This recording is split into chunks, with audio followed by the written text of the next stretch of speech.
Bel-Hel. Este é o título do novo livro de Edir Augusto, lançado pela Boitempo em 2020. Edir Augusto é um escritor de Belém, no Pará, autor de Os Éguas, livro de 98, Moscou, de 2004, Um Sol para Cada Um, livro de 2008, e Psica, de 2015, entre outras obras. Já foi traduzido para o inglês, para o francês e também para o espanhol. E este romance aqui, Bel-Hel, foi lançado simultaneamente na França também. E há uma notícia de que o cineasta Fernando Meirelles deve adaptar o romance Psica para o cinema. Antes de falar sobre a trama deste romance, eu vou tratar um pouco sobre o título do livro, sobre aquilo que eu entendi do título do livro. Bel provavelmente remete à cidade de Belém, onde a história é ambientada, e Hel, o inferno da cidade. Inferno mais em termos de personagens, em termos do submundo, mas também no sentido de calor, de agitação. A trama começa com o escritor. Esse escritor é levado a um chefe de milícia, de algum grupo criminoso, e esse chefe se chama Bronco. Então o escritor convence Bronco a contar a história dele. A partir daí entram em cena os principais personagens do romance, que são Paulo, um ex-policial civil que migra para o crime organizado após se meter em episódios de corrupção. Paulo se torna um miliciano violento e cruel. Gil, um menino pobre que leva jeito para o pôquer e se torna então o braço direito de Marolo.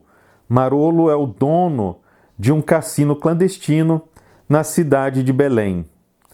Tem também Paula, uma garota bonita que certo dia vai com o avô a um jogo de pôquer, um jogo de velhinhos, e ali descobre a sua vocação, descobre que ela nasceu para o jogo de baralhos e para este submundo de jogos de azar, para o prazer e adrenalina do jogo. Tem também Sérgio, um médico que é serial killer, que tem o hobby de assassinar moradores de rua, cortando a garganta deles com uma linha cirúrgica. Os subtemas são também bastante modernos, atuais, como a corrupção de políticos, a violência da cidade, a pobreza, o papel das mulheres na sociedade. No caso do romance, os políticos que são deputados, governadores, estão sempre ligados ao crime organizado e muitas vezes esses políticos até desfrutam das benesses deste crime organizado. Todos os personagens exploram ou são explorados pelo crime. Esses personagens masculinos são em geral machistas e encaram as mulheres como objetos, mas há também personagens femininas e elas são fortes na obra, como Zazá, por exemplo, a mulher de Gil. Em última análise, tudo é objetificado neste submundo de que trata o romance. Os locais em que acontecem as histórias são também ambientações desse submundo, prostíbulos, cassinos ilegais, bocas, locais abandonados, esquecidos, onde geralmente moradores de rua passam a vida. Os diálogos são construídos ao estilo de Saramago, no sentido de aparecerem ali no meio da narrativa sem nenhum aviso prévio, como se fossem uma continuidade do texto. Há também a opção pelo uso da segunda pessoa do singular nestes diálogos, o que confere ali um efeito bastante interessante. É como se fosse construído um diálogo único do mundo do crime. Os diálogos são, via de regra, muito inteligentes, fortes e de maneira nenhuma quebram o estilo rápido de Edir Augusto. O romance é construído como flashes, pequenos capítulos que contam pequenos fatos, de forma que a história vai se construindo assim, aos poucos. Isso deixa a narrativa bastante fluida, ágil. É verdade que a tipografia pequena atrapalha um pouco essa leitura, mas não é nada que impeça o prazer que temos ao ir conhecendo a história. Não há floreios, não há muita adjetivação, há sim um claro objetivo de contar uma história, e uma história bastante violenta, mas também bastante interessante, cheia de reviravoltas.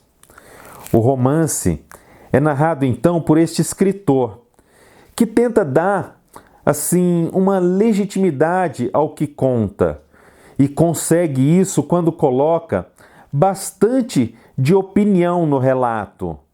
É um escritor que tem os seus dilemas, os seus preconceitos, como todos os demais personagens. Todos os personagens, por mais violentos que sejam, carregam também uma carga de ternura. Ninguém ali é totalmente mau, nem totalmente bom. Ao final, o tema principal do romance é o jogo. O que o jogo traz para as pessoas. O homem, nós sabemos, é amante de jogos. E isso desde os primórdios da história da humanidade.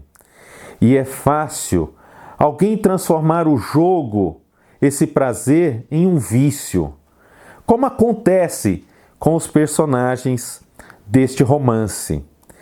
É esse limite que é tratado na obra.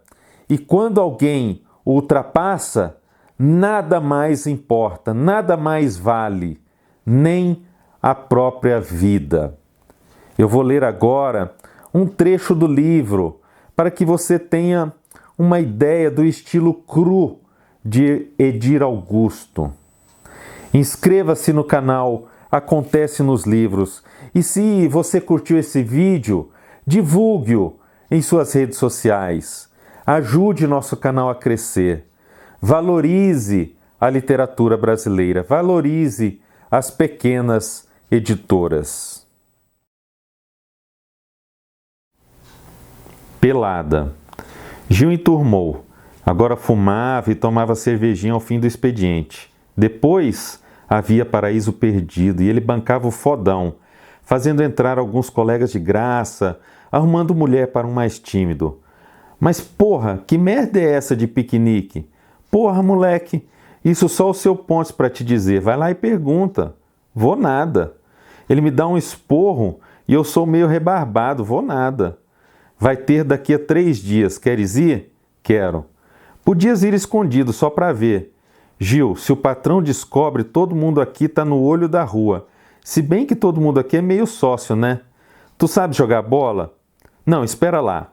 Antes de dizer qualquer coisa, me diz qual é a tua posição. Se disser que joga em qualquer uma, é porque é pereba. Agora responde, tu jogas bola? Jogo. Qual posição? Qualquer uma. Porra! Não, tô de sacanagem. Jogo no meio de campo. Amanhã vai ter pelada no sítio do seu Pontes. Fica assim de gente, barão, até gatinhas. Cerveja liberada, quer dizer, se a gente ganhar, só depois do jogo. E quem a gente vai barrar? O Moura, porra, já tá velho. Lembra aquela entregada no fim do jogo? Lembra? Se não fosse o Jorge Alberto fazer aquela defesa, bau. Negócio seguinte, vou falar com o seu Pontes e ele vai inventar qualquer coisa pro Moura e aí tu vais, mas porra, se tu gelares lá, puta que pariu, né? Pontes sabia jogar com a fama, chamando tudo pro seu negócio. Tinha um sítio. Pagava 100 para vários radialistas que cobriam futebol. patrocinava a equipe de esportes, convidava figuras da mídia para jogar a famosa pelada, em que não perdia nenhuma partida. Sua especialidade era a falta próxima à área. Diziam que todos os dias de manhã contratava homens para ficar na barreira e um goleiro para treinar a cobrança de faltas. Outros diziam que as traves eram assimétricas e que no segundo tempo o time dele atacava sempre para o lado em que o travessão era mais alto, o lado em que ele treinava. O juiz, pago por ele, marcava as faltas e ele cobrava. Quando fazia o gol, era aquela festa. Todos corriam para abraçar e ele, humilde, tirava por menos, dizendo apenas que tivera sorte. Sorte? É claro que no primeiro tempo o juiz não marcara nenhuma infração contra o gol do seu time. Era uma festa. Gente conhecida da televisão e do rádio. Gil não conhecia ninguém. Era outro mundo. O jogo é contra o time do Dr. Clayton, o cara mais rico da cidade. Ele é advogado? Não, é médico, mas não clínica mais. O cara é dono de hospitais aqui em Belém e no interior. Dizem também que ele tem cassino, uma jogatina do caralho. E pensa se a polícia vai lá, pensa? Tem aposta na parada, seu Pontes já apostou. Olha lá, moleque, não vai gelar, hein? Gil não gelou. Nasceu com uma certa ousadia de se sentir bem no centro de uma arena cheia de leões, de ser criado na pedra do ver-o-peso. E sabia jogar muito bem. O time do seu Pontes também era bom. O adversário começou a se aborrecer depois de 2-0. Tinha outro moleque no time do Dr. Clayton, desses que passam um dia na academia. Barriga tanquinho, um certo ar de desdém pelos outros. Jogava bem, muito forte. Seu aborrecimento dava para notar, não gostava de perder.